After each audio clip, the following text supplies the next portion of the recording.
ابھی اگلے روز رمیش نے انسداد گداگری کے جلسے میں کرسی صدارت کو زینت بخشی تھی۔ دنیا بھر کے بکھیڑے اور ایک آنا کم 400 روپے نقد۔ وہ خیر ہوئی کہ خزانے کا چپڑاسی کچھ ہچکچا گیا، ورنہ ایک چونی اور نکل جاتی۔ اور پھر ماتا جی ہیں کہ خود بھی یہاں آنے کا ارادہ رکھتی ہیں، خواہ مخواہ، جیسے پتا جی کے پاس انہیں بے حد تکلیف ہے۔ بڑھاپے میں سفر کرنا بھی تو ایک زحمت ہے۔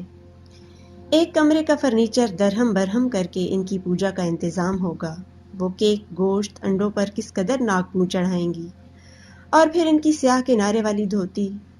میں کہتا ہوں اس روشنی اور تہذیب کے زمانے میں ایسی پرانی اور دقیانوسی باتیں۔ تیسرا خط شانتا کی طرف سے تھا۔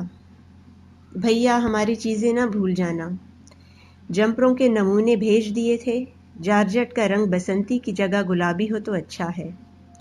یوں تو آسمانی رنگ بھی برا نہیں، اگر ہو سکے تو دونوں بھیج دیں۔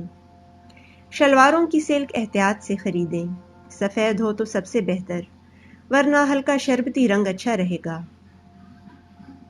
آپ نے کہا تھا کہ جاتے ہی یارڈلے کا روج اور لپسٹک بھیج دوں گا۔ میرے پاس تو اب پاؤڈر تک نہیں رہا۔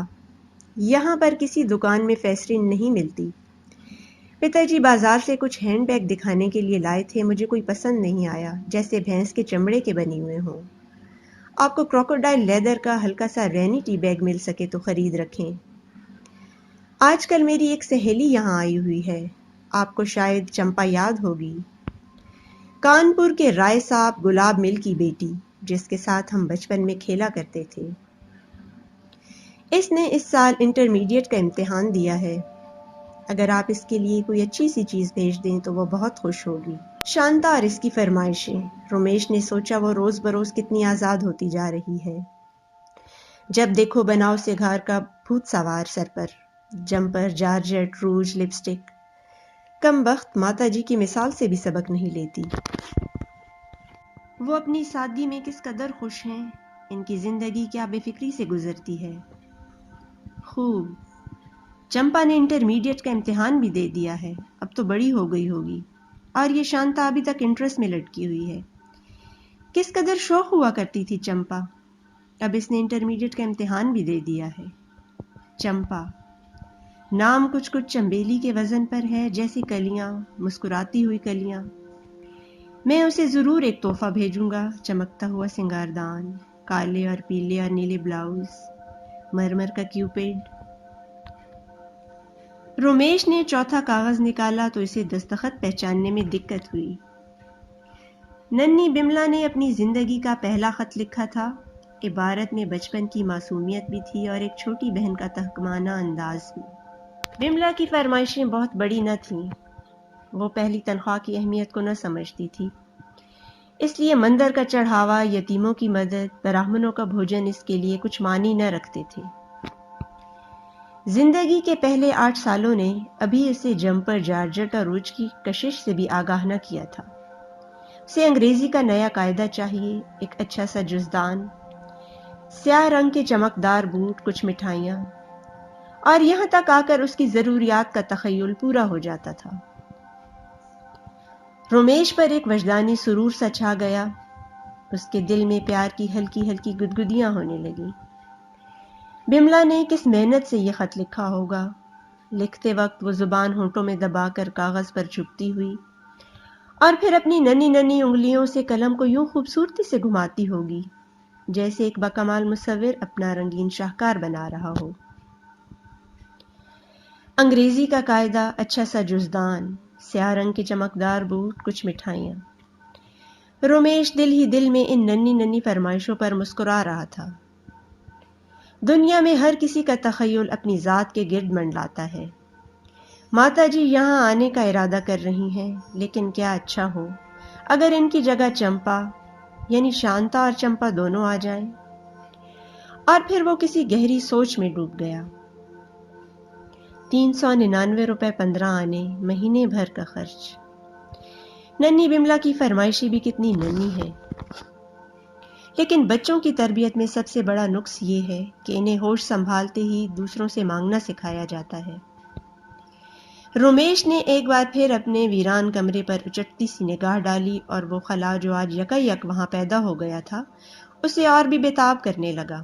سامنے پٹیل صاحب کی کوٹھی تھی۔ باغیچے میں رنگا رنگ کے پھول لہلہا رہے تھے۔ ننھی کملا مالی کی کینچی ہاتھ میں لیے پودوں کو قطع و برید کر رہی تھی۔ رومیش کو کھڑکی میں دیکھ کر وہ مسکرائی اور دونوں ہاتھ جوڑ کر ادب سے سلام کیا۔ رومیش کا دل دھک سے رہ گیا۔ اس کا ہاتھ بے اختیار کوٹ کی جیب کی طرف اٹھا اور نوٹوں کے پلندے کے پاس جا کر رک گیا۔ اوہ، اس نے سوچا، کملا کس قدر بڑھ گئی ہے، ابھی کل تو بچہ نظر آتی تھی۔ اے کاش آج پھر وہ میرے پاس سنگترے کے بیج مانگنے آئے۔ رومیش کا جی چاہتا تھا کہ وہ اپنے ویران ماحول سے فرار ہو کر اور کہیں نہیں تو کچہری کے کمرے میں چلا جائے اور عدالت کی کرسی پر بیٹھ کر مقدموں، مثلوں اور فیصلوں میں کھو جائے۔ شاید آج وہاں پھر وہ بڑھیا آئے جس کا بیٹا چوری کے الزام میں حوالات میں بند تھا۔ شاید اس کے ساتھ اس کی بہو بھی ہو، وہ نوجوان شرمائی ہوئی غمدیدہ لڑکی جو اس روز تن تنہا رومیش کی کوٹھی پر اپنے پتی کو چھڑانے آئی تھی۔ جب وہ زبان سے رحم کی زکوٰۃ نہ پا سکی تو غالباً رشوت کے طور پر اس نے اپنا گھونگھٹ الٹ دیا۔ ایک برق نما چہرہ اس کے دامن پر تڑپ کر گرا۔ وہ دم بھر کے لیے دو تیرتی ہوئی سیلاب زدہ آنکھوں میں ڈوب گیا۔ آہ، بے وقوف رومیش! آج سے چند روز پہلے وہ ایک جذباتی گدھا تھا۔ انصاف، اصول، سچائی، اخلاق، دنیا نے بھی کیا کیا ڈھونگ بنا رکھے ہیں۔ اس روز وہ خوبصورت لڑکی مایوس ہو کر لوٹ گئی۔ اے کاش ایک بار پھر وہ اپنا پتی جیل سے چھڑانے آئے، صرف ایک بار۔ رومیش نے بےتاب ہو کر کھڑکی بند کر دی اور کمرے کی بے کیف خاموشی سے گھبرا کر باغیچے میں آ گیا۔ سامنے مالن مرغیوں کو دانے بکھیر رہی تھی۔ اس کی سیاہ رنگت میں پسینے کے قطرے چمک رہے تھے اور وہ اپنے موٹے موٹے بھدے سے ہونٹ پھلا کر مرغیوں سے کچھ مہمل سی باتیں کر رہی تھی۔ رومیش ذرا زور سے کھانسا اور نوٹوں کا پلندہ جیب سے نکال کر ہوا میں اچھالنے لگا۔ مالن نے نظر اٹھا کر غور سے دیکھا، جھک کر سلام کیا اور مرغیوں کو اپنے آگے لگا کر دوسری طرف چلی گئی۔ غوں غوں غاں۔ مالن مرغیوں سے اسی طرح پیار کرتی جا رہی تھی جیسے کچھ بھی نہیں ہوا، کوئی بھی نہیں۔ رومیش نے سوچا، اس مطلب پرست دنیا میں کوئی بھی کسی کی پرواہ نہیں کرتا، اور پھر سارا زور لگا کر اس نے نوکر کو پکارا، چندو، وائٹ ہارس کی ایک بوتل، انگریبی شراب کی دکان سے فوراً۔ چندو اچھل کر ایک طرف ہو گیا جیسے اسے بچھو نے ڈس لیا ہو۔ فرتے حیرت سے اس کی آنکھیں باہر نکل آئیں۔ تم جاتے کیوں نہیں؟